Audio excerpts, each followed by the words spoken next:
Back now with the latest on Georgia's investigation into potential interference in the 2020 election. Yeah, South Carolina Senator Lindsey Graham is set to testify today in front of a grand jury in Fulton County over phone calls he made to state election officials after the election.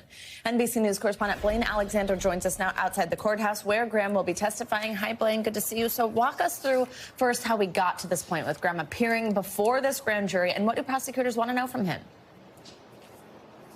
Well, guys, good morning to you. Yeah, this is kind of the culmination of a rather lengthy legal back and forth that we've seen between Senator Lindsey Graham and the Fulton County District Attorney, Fani Willis. You know, it's hard to believe that it was actually back in early July that she first sought this testimony, that the subpoenas went out, essentially saying that she wanted him to come forward and testify before the Fulton County grand jury.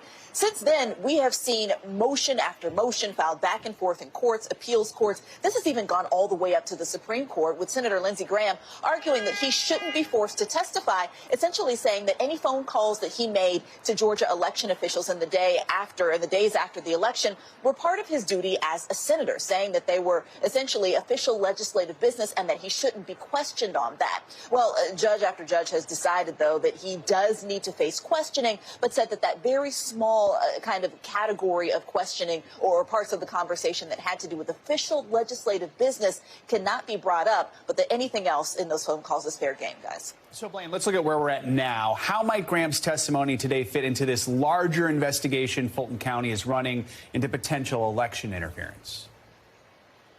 So this is certainly noteworthy because Lindsey Graham is the highest level elected official to come forward and testify before the Fulton grand jury that we know of. He's also the only sitting U.S. senator. So it certainly kind of escalates this to a new level. Before then, we'd seen, of course, Georgia state officials, Georgia election officials. We saw Rudy Giuliani. But this represents somebody who is certainly closer to the inner circle of former President Donald Trump and somebody who is much higher profile, somebody who essentially plays a bigger role when it comes to lawmaking. So this is certainly interesting to look at. It's also interesting to look at because when I spoke to the Fulton County DA, and she's made this clear all along in her investigation, she's not going to shy away from seeking the testimony of anybody who she thinks could have pertinent information. That also means that she's not going to shy away from a possible subpoena of the former president himself.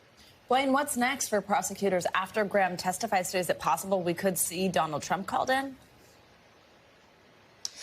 Yeah, she said she hasn't ruled that out. You know, one thing that we do know is that she said that she's hoping to wrap this up by the end of the year. But there are a couple of complications. She's called for testimony for some people who, again, we've seen more lengthy legal back and forth on this. Michael Flynn, Mark Meadows, just kind of appeal after appeal and kind of having to fight to bring them in. And so it still remains to be seen whether or not this is going to wrap up toward the end of the year. She has said that she has heard from the majority of the people that she hopes to hear from in this investigation. But again, we don't know who she's going to call, and we certainly don't know if that could include the former president, but it's not out of the question, guys. All right, Blayne Alexander, thank you so much. Thanks for watching our YouTube channel. Follow today's top stories and breaking news by downloading the NBC News app.